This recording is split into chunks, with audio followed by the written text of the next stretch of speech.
وعلیکم السلام ورحمۃ اللہ وبرکاتہ۔ محترم بھائی نے یہ جی ایک یہ روایت بھیجی ہے، بیوی پر خامد کے حقوق۔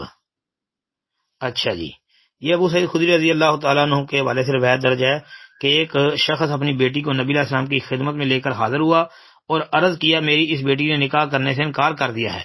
آپ علیہ الصلوۃ والسلام نے اس کی بیٹی سے فرمایا اپنے باپ کی اطاعت کر۔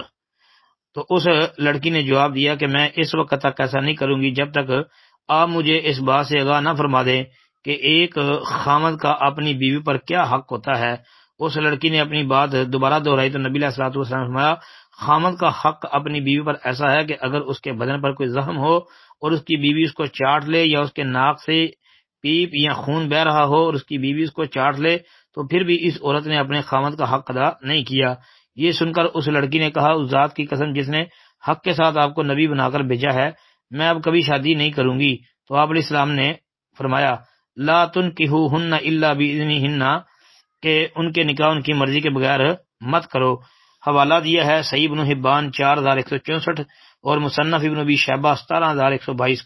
جی بالکل ان نمبروں پر یہ حدیث موجود ہے۔ اس کے علاوہ مستدرک حاکم کے اندر بھی یہ آتی ہے، سنن کبریٰ امام نسائی کی اس میں بھی یہ موجود ہے۔ پھر اسی طرح جو ہے مسند بزار وغیرہ کے اندر بھی یہ روایت ملے گی۔ امام بہقی رحمۃ اللہ علیہ کی سنن کبریٰ کے اندر بھی موجود ہے۔ کئی کتابوں میں یہ روایت موجود ہے اور سند حسن ہے اس کی انشاءاللہ۔ اس میں دو باتیں یاد رکھیں اس روایت کی تحقیق کے حوالے سے۔ ایک تو یہ ہے کہ نہار العبدی جو ابو سعید خدری رضی اللہ تعالیٰ عنہ سے بیان کر رہا ہے، یہ نہار العبدی حسن الحدیث راوی ہے۔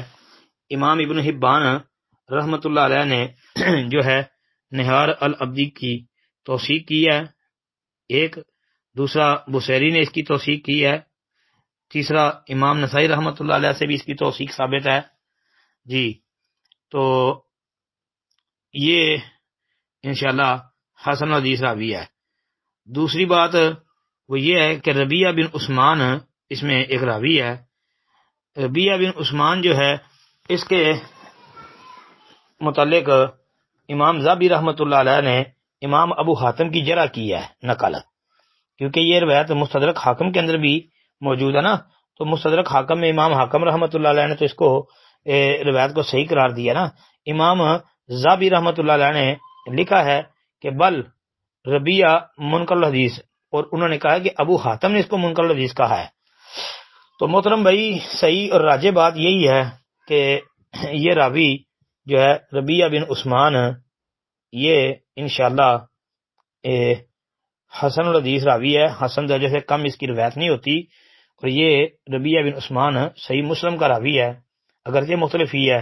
مسلم شریف میں اس کی حدیث موجود ہے ایک، دوسرا امام یحییٰ بن معین رحمۃ اللہ علیہ نے، امام ابن نمیر نے اور امام حاکم نے، امام نسائی نے اور ابن حبان نے اور کئی اہل علم نے اس کی توثیق کی ہے، ان کے نزدیک یہ ثقہ ہے۔ تو لہذا یہ روایت جو ہے انشاءاللہ بسند حسن ثابت ہے الحمدللہ۔ السلام علیکم ورحمۃ اللہ وبرکاتہ۔